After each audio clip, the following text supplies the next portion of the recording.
Bonjour donc à tous. Nous avons déjà entendu beaucoup de choses avec nos intervenants précédents. Le thème de notre forum, comme vous le savez, aujourd'hui s'intitule « Désislamiser l'Europe et bien sûr la France », car on s'en rend compte, il y a maintenant urgence. Pour ma part, j'ai déjà utilisé ce terme pour la première fois le 17 janvier 2015 dans mon éditorial qui avait suivi les attentats de Charlie Hebdo et de l'Hyper Cacher. Et donc, il faut rétablir un minimum de cohérence interne à notre société, sans laquelle il ne peut y avoir de vie fraternelle, solidaire, sociale, apaisée entre les membres qui la composent. Ce processus de désislamisation doit être engagé, on l'a constaté, sans tarder.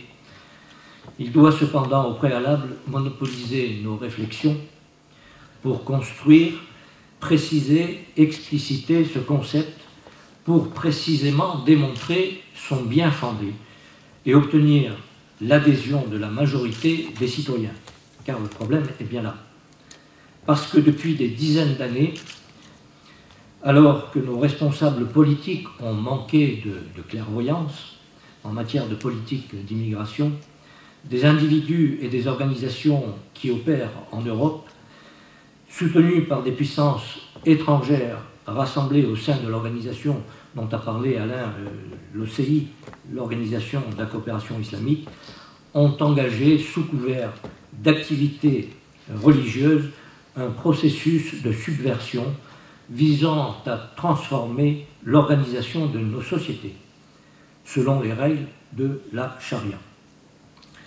Penser et mettre en œuvre la désislamisation, c'est donc la voie de la raison, de la défense de la paix et de nos libertés individuelles, et donc de la démocratie.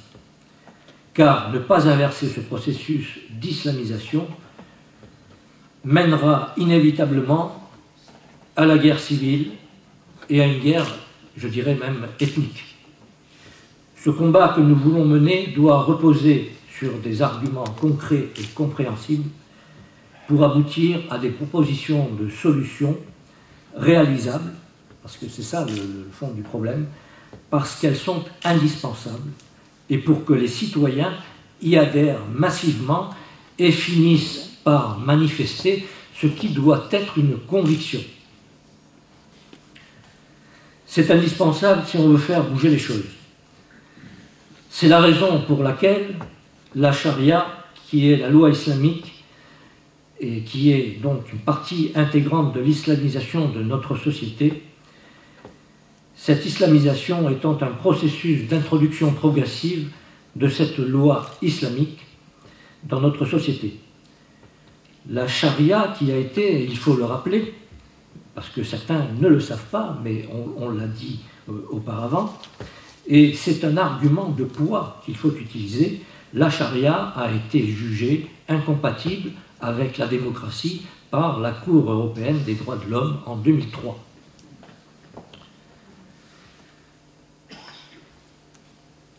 Donc, il nous faut procéder par étapes et choisir avec méthode nos cibles pour donner corps et crédibilité à notre combat.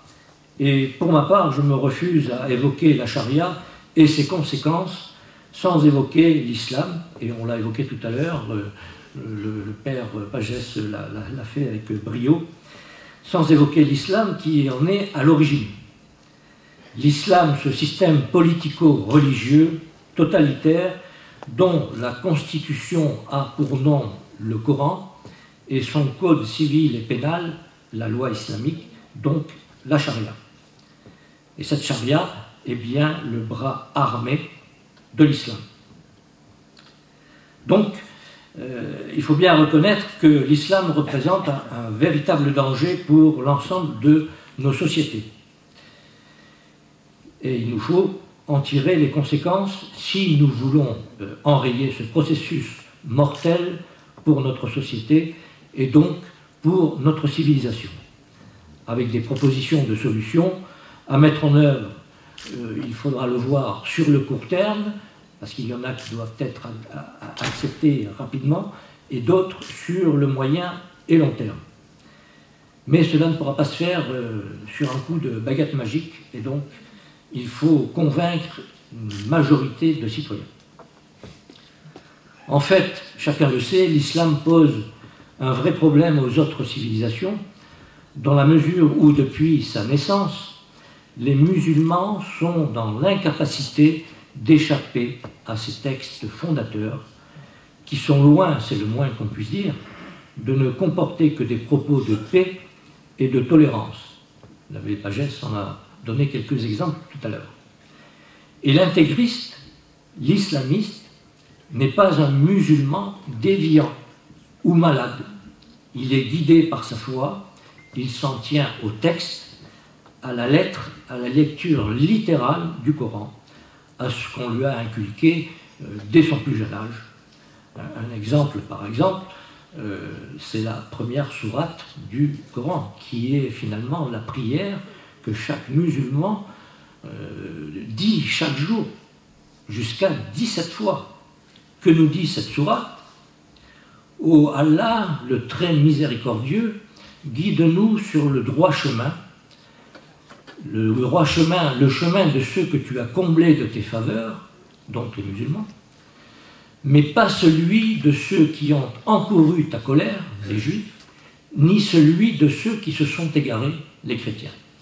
Et quand vous parliez de prières œcuméniques entre les chrétiens et les musulmans dans certaines églises au cours de l'année dernière, par exemple, je n'en reviens pas.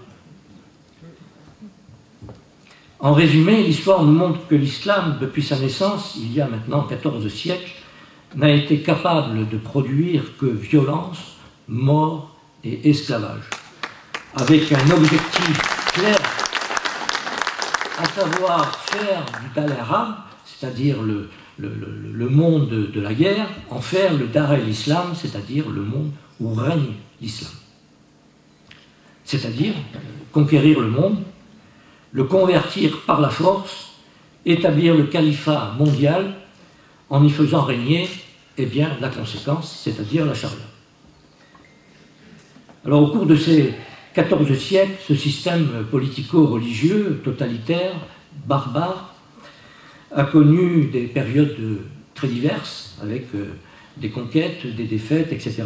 Je ne reviens pas sur la partie historique, j'aurais pu l'évoquer, mais ça a déjà été fait ce matin, et on a vu notamment que, après l'effondrement de l'Empire ottoman, une nouvelle période de violence est apparue au XXe siècle, avec la mise en œuvre d'une nouvelle stratégie, fondée en 1928 par Hassan al-Banna avec les frères musulmans en Égypte. Et on a vu que Saïd Qutb est le théoricien du djihad offensif. Alors, cela pour dire que quelle que soit la période de l'histoire mouvementée ou pas, il peut y avoir des périodes calmes, marquées par le terrorisme ou pas, l'objectif reste le même. C'est celui dicté par le Coran. Et il faut traiter le problème de façon globale, car même si le problème de l'immigration n'est pas le sujet aujourd'hui, il en est une composante essentielle, car il s'agit d'un outil au service de la conquête avec une arme redoutable, la démographie.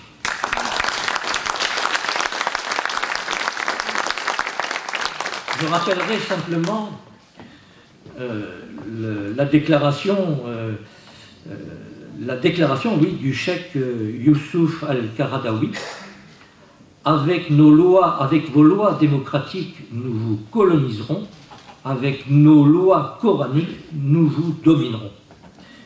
Alors, si on veut bien prendre un peu de recul pour comprendre la situation actuelle, plus que préoccupante, il faut bien le reconnaître, il faut bien réaliser qu'elle est quand même le fruit d'une stratégie globale dont les modalités d'application peuvent varier selon les circonstances. Alors, j'y vois pour ma part quelques phases, au moins 2, voire 3. La première, il faut remonter au début des années 70, car c'est à ce moment-là que des décisions contraires aux intérêts des peuples européens, et notamment du peuple français, ont été prises comme l'immigration de travail, le regroupement familial, des mesures sociales insensées. Elles ont permis au monde islamique d'y relever une marque de faiblesse des pays européens et d'y voir l'occasion d'élaborer une nouvelle stratégie au service de la conquête par le biais de l'ouverture des frontières à une immigration de travail. Stratégie non violente, bien sûr, mais beaucoup plus efficace. C'est ainsi que l'islamisation de nos sociétés a pu progresser sérieusement. Elle répond à l'objectif fixé par une véritable stratégie réfléchie, élaborée, affinée pendant plusieurs années. C'est la stratégie de l'action culturelle islamique à l'extérieur du monde islamique qu'a évoqué Alain Wagner et qu'il prône et qu'il professe de façon avec beaucoup de brio. C'est un document, comme il l'a dit, officiel, qui comporte 132 pages, qui n'est pas secret et donc accessible à tout le monde. Et ceux qui nous gouvernent et ceux qui nous ont gouvernés ne peuvent pas dire qu'ils ne savent pas ou qu'ils ne savaient pas. Il est impossible que les peuples européens et donc que le peuple français aujourd'hui acceptent de laisser se réaliser cette abomination.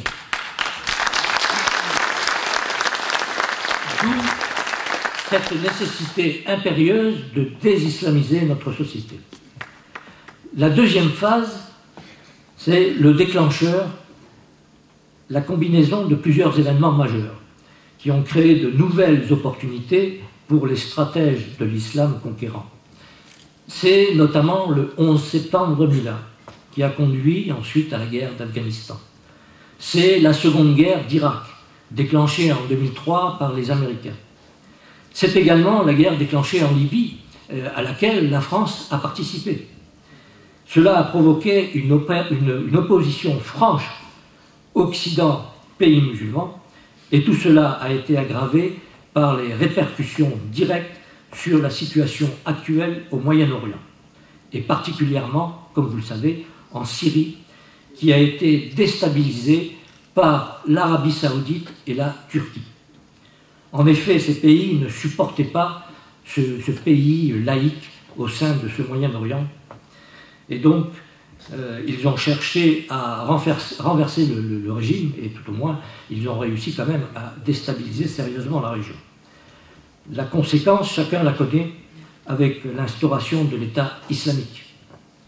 Les centaines de milliers, pour ne pas dire les millions, de déplacés ou réfugiés, notamment irakiens et syriens, et surtout le flux de migrants dès le début de l'année 2011, traversant la Méditerranée, à partir de la Libye et de la Turquie.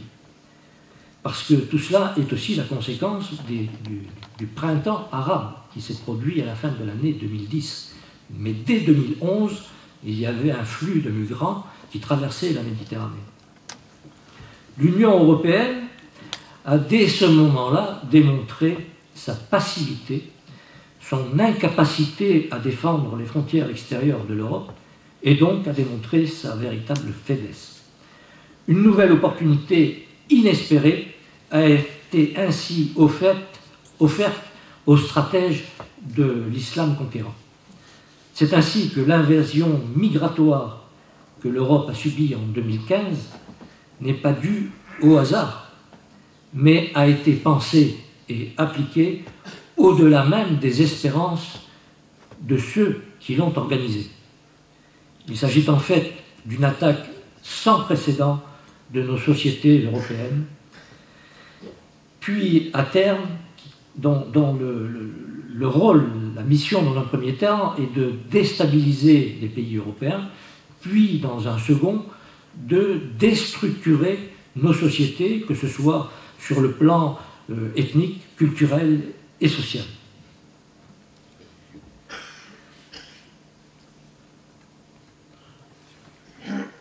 Enfin, cette déstabilisation a été accentuée sur le territoire national mais pas uniquement, sur le territoire européen également, par le terrorisme en forte progression qui frappe l'Europe.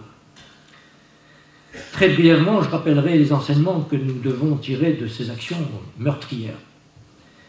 Et je rappellerai également que le terrorisme est quand même un outil dont dispose l'islam pour islamiser les sociétés qui ne le sont pas déjà.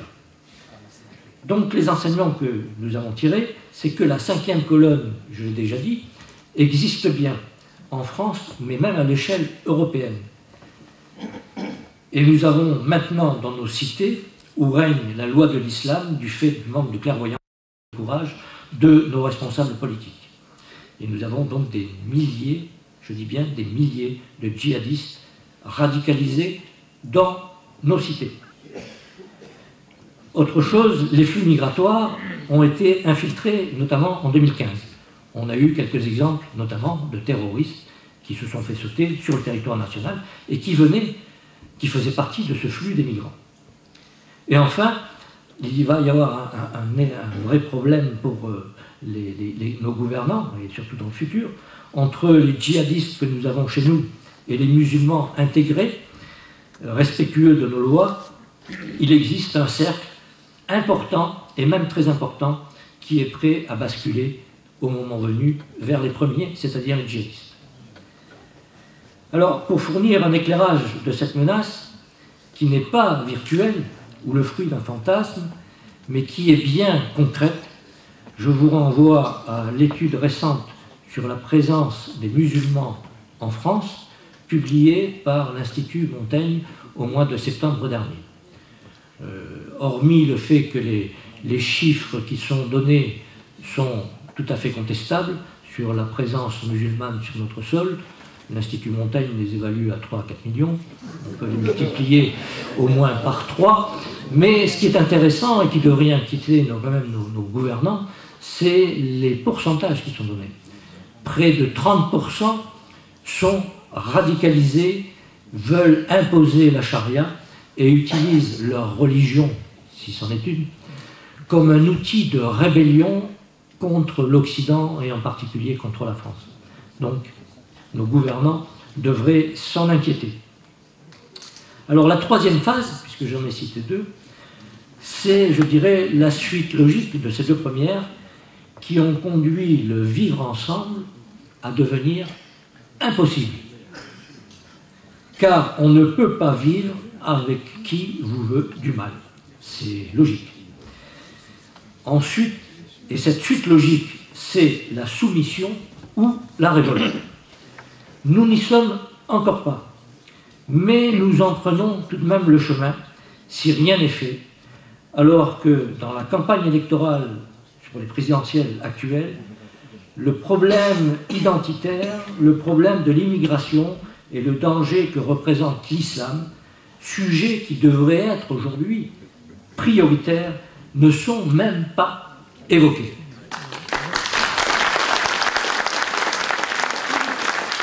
Alors, il nous faut empêcher le passage à cette troisième phase.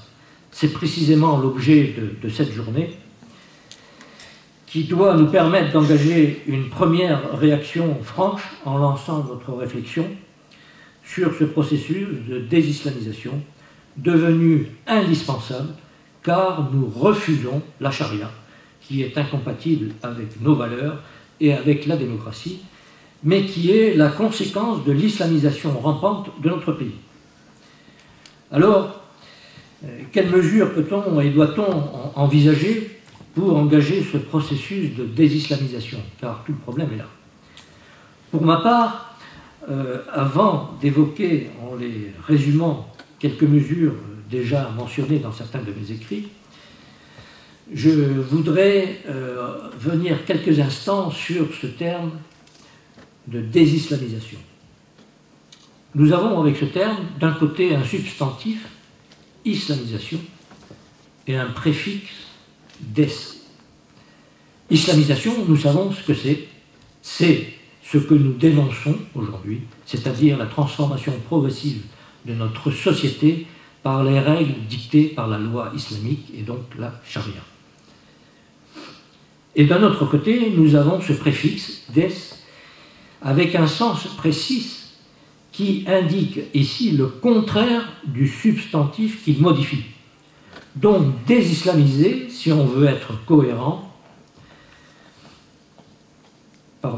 si on veut être cohérent et si on veut modifier le cours des choses, c'est-à-dire réduire l'influence de l'islam et de ses conséquences néfastes, chez nous, mais également dans toute l'Europe, cela conduit à accepter et mettre en œuvre des mesures qui doivent avoir un impact sur le nombre. C'est-à-dire, pour être clair, que l'application de ces mesures doivent avoir pour résultat de réduire sensiblement le nombre de musulmans sur notre sol et sur le sol européen. Il y a donc deux volets à considérer. Neutraliser et interdire toutes les pratiques commandées par la loi islamique, la charia. Il faut éventuellement faire évoluer le droit pour y parvenir, mais nos lois existent déjà et il suffit déjà de les appliquer. Mais si jamais ce n'est pas suffisant, il faut bien comprendre que le droit n'est qu'un outil à la disposition du politique. Le droit est un outil qui légitime l'action du politique. Le politique préexiste au droit. Donc, nous sommes dans un état de droit, on peut faire évoluer le droit dans le sens des intérêts du peuple. Deuxième volet à considérer, et c'est là où je parlais du nombre, il faut inciter, et ce sera le résultat des mesures contre la charia qu'il va falloir mettre en œuvre, mais il faut parvenir à inciter, favoriser, provoquer le départ de certains. Et il y a deux façons de provoquer, deux façons de procéder. L'expulsion, pour ceux qui tombent sous le coup de la loi, et aujourd'hui ils sont nombreux sur notre territoire, notamment les clandestins. Et il existe également ce que les musulmans appellent la hijra, c'est-à-dire le départ vers un pays musulman qui est préconisé d'ailleurs par le Coran lorsque le croyant ne peut pas pratiquer un islam saint dans le pays mécréant dans lequel il se trouve. Donc il faut inciter à ce qu'ils partent, il faut provoquer leur départ. Et là, il faut bien réfléchir aux mesures prises qui doivent être adaptées à l'objectif recherché, c'est-à-dire la désislamisation. Il y a donc dans le temps des mesures immédiates et vigoureuses à prendre et des mesures à engager également sur le moyen et le long terme. Parce qu'on l'a vu, nous avons passé une voire deux générations et il y a du travail à faire. Il faut donc que la majorité des citoyens soient convaincus du bien fondé de ce processus de désislamisation porté par les mesures préconisées par nos réflexions. Et il me semble que dans un premier temps, il faudrait, et là on entre dans le cadre de la démocratie directe, il faudrait inciter, demander, provoquer un référendum. Le peuple a le droit de s'exprimer sur son avenir. Et je dirais que le politique a tout à y gagner, contrairement à ce qu'il pense aujourd'hui. Parce que le résultat du référendum sur un sujet comme celui-là lui donnerait la légitimité pour appliquer franchement les lois adoptées. Donc, essayons de forcer le destin et impliquons-nous sur cet objectif référendum sur le problème de l'immigration et notamment sur le problème de l'immigration extra-européenne de culture musulmane. Alors, parmi les premières mesures, il faut d'abord stopper impérativement l'immigration extra-européenne de confession musulmane, il ne faut pas avoir peur de le dire, et le regroupement familial. Cela veut dire qu'il faut retrouver la pleine maîtrise de nos frontières. On ne peut plus tolérer un Schengen suicidaire pour les peuples européens, car si les citoyens peuvent circuler librement à l'intérieur, rien n'a été fait pour protéger nos frontières extérieures. C'est pourtant l'une des mesures essentielles qui caractérise l'état de droit dans une démocratie. Contrôler sévèrement les entrées, mais également, comme je l'ai dit, favoriser, voire imposer la sortie de notre territoire, dans un premier temps de ceux qui n'ont pas vocation à y rester, les clandestins, et ils sont fort nombreux, de ceux également qui ont des difficultés ou qui ne veulent pas observer nos lois et nos traditions, et de ceux qui prennent les armes contre le peuple français. Cela est fondamental et essentiel. Nos djihadistes qui partent en Syrie, en Irak, nos responsables politiques se creusent la tête pour savoir comment faire. On a encore recueilli, il y a à peine 2 semaines, un djihadiste repenti, entre guillemets, avec ses 4 femmes et 7 enfants. Non, je suis désolé, les djihadistes, ceux qui ont choisi de prendre les armes contre la France, on les empêche de rentrer. Et on sait faire. On sait faire.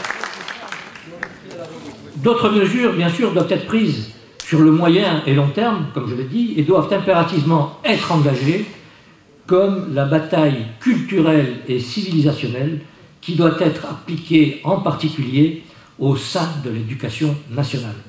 Outil de formation indispensable au service de la nation, mais qui a failli à sa mission depuis une bonne quarantaine d'années. Et cette bataille doit être engagée dès l'école primaire, qui est le premier creuset dans lequel doivent être inculqués les repères sociaux qui doivent gommer les différences.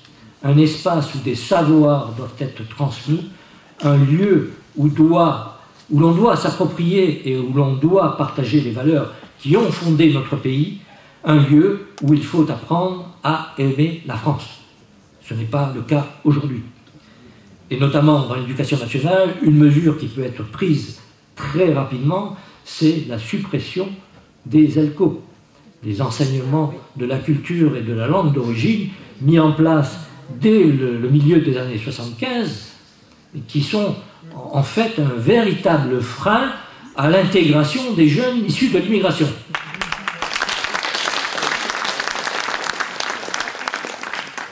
Et cette bataille culturelle et civilisationnelle doit être accompagnée d'autres mesures sur le plan identitaire. Eh oui, le problème est là. Il faut réformer la politique d'immigration, réformer le code de la nationalité, supprimer la binationalité. On ne peut plus continuer à avoir des gens qui sont officiellement à moitié français, à moitié marocain, ou à moitié français, à moitié algérien. On est français ou on est algérien. On ne peut pas être les deux. Et le problème se pose notamment dans les postes de responsabilité, y compris au plus haut niveau de l'État. Moi, je suis désolé, personnellement, je n'accepte pas d'avoir des ministres binationaux comme notre ministre.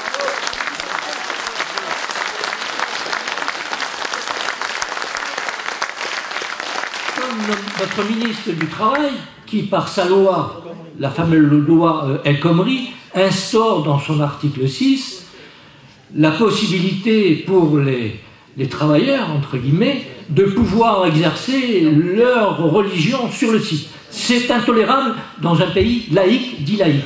Il n'y a pas de raison de faire du laïcisme à l'égard des chrétiens et de permettre tout aux musulmans. Et la seconde, c'est notre ministre de l'Éducation nationale. Très objectivement, ne fait-elle pas, n'applique-t-elle pas la stratégie culturelle islamique à l'extérieur des pays islamiques?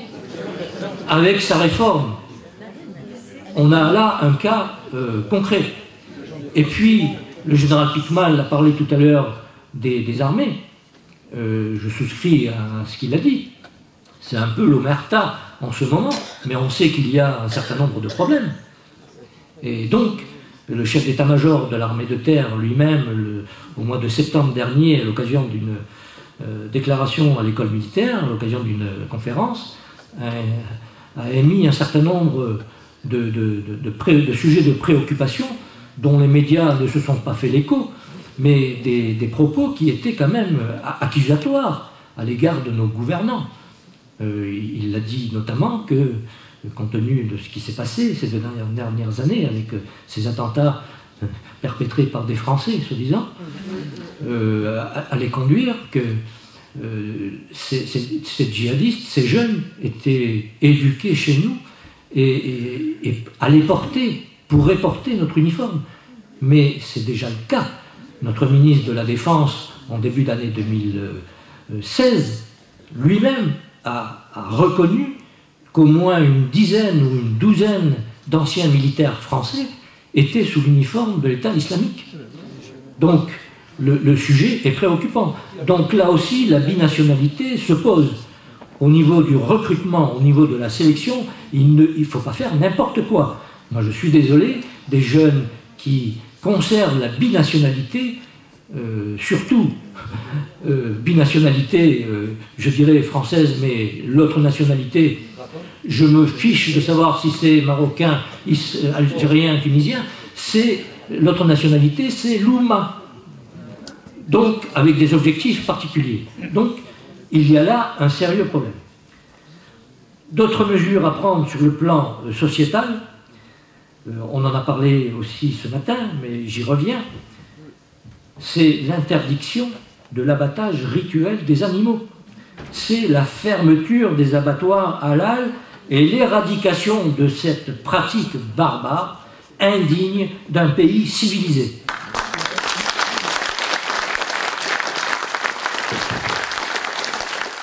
C'est la fermeture de toutes les mosquées salafistes et de leurs écoles coraniques, où on enseigne dès le plus jeune âge la haine des non-musulmans.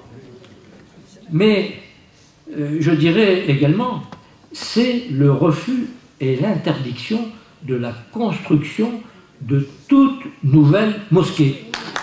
Et on peut asseoir cette proposition sur ce qu'est la charia.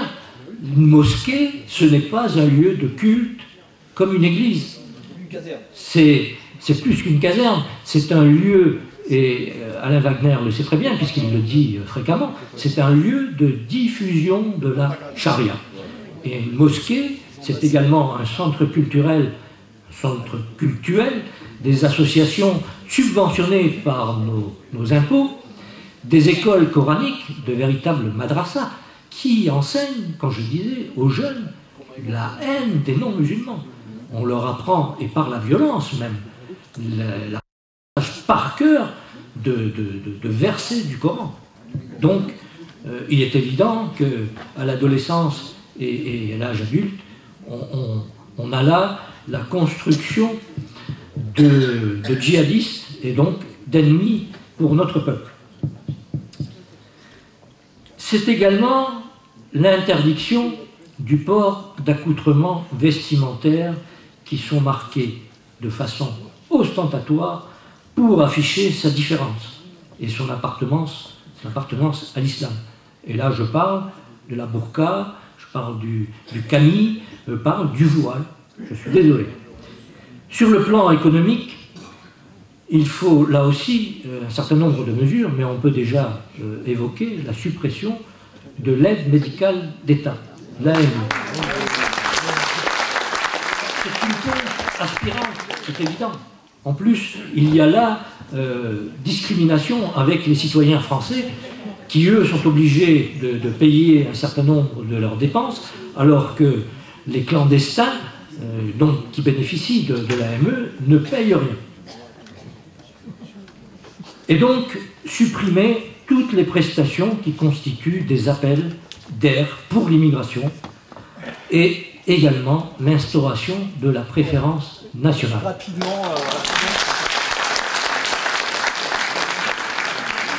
Voilà quelques grandes lignes, non exhaustives, de mesures à proposer et à mettre en application si nous voulons changer le cours funeste des choses en désislamisant notre pays. Car si nous renonçons à défendre notre héritage historique, spirituel et culturel, nous nous condamnons à disparaître. Si nous ne sommes pas capables de le faire, la troisième phase que j'ai évoquée se réalisera. De toute façon, dans le drame, car les adeptes de la charia ne font qu'appliquer leurs textes qui prêchent la conquête par la soumission, la conversion ou la mort. Et le terrorisme, comme je le dis tout à l'heure, est un des outils prônés par le djihad. Mais terrorisme ou pas, cela ne change rien à l'objectif de l'islam. Et plus on attend, plus ce sera difficile. Merci. Et il faudra choisir la soumission ou la révolte. Pour ma part, j'ai donné ma réponse à l'ancien Premier ministre. Je ne me soumettrai jamais.